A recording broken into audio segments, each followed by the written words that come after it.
Hi, Kelvin Kelley here with Watson Mortgage. Just wanted to share with you a little bit this morning about pre-approvals. And one of the things, we've talked about several different aspects of the pre-approval over the last few weeks, but I wanted to really touch on the part called assets. How much money the customer has on hand, because that's very important in a mortgage transaction, especially if they're putting 20% down or something crazy like that.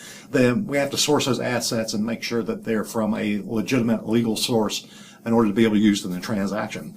But a lot of customers don't really have that much money to put in a transaction. That's why the Florida Bond Down Payment Assistance Program is such a big deal for us. There's over a third of the customers we close are first-time home buyers.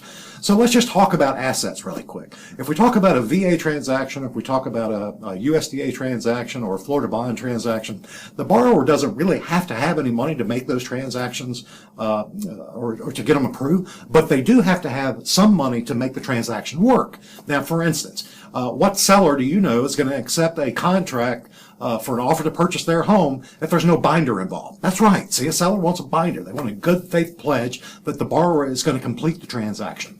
So usually you're looking at $500 to $1,000, usually $1,000. So the buyer's going to have $1,000 for a binder, and it's going to have to be their money, or it could be gift funds. Gift funds from a relative. That's perfectly legal. We can document all that. So they're going to have money for the binder.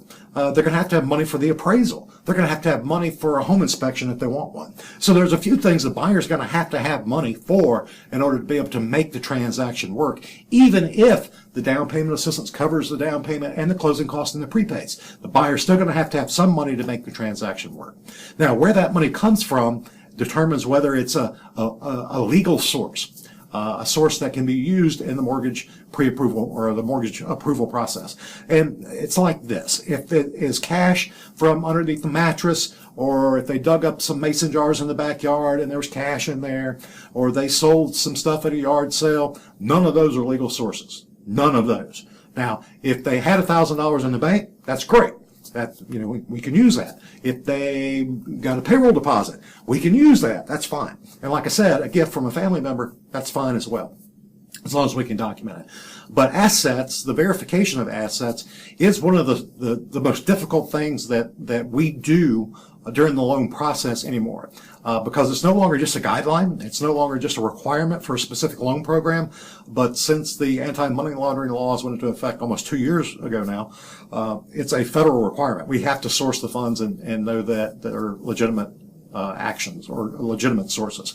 So if you hear the buyer saying to you that, oh, I'm going to put $20,000 down when I sell my mobile home or RV or motorcycle or sculpture or anything like that, that's going to be a problem. I'm going to tell you right now, it's going to be a problem. So just kind of listen up, see if you hear anything like that during the process.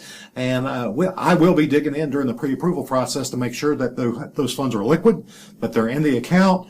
And if they're not, I'm going to find out where they're coming from. So I'm not going to hold you up anymore. Just to remind you, I am Kelvin Kelley with Watson Mortgage. I'll see you around.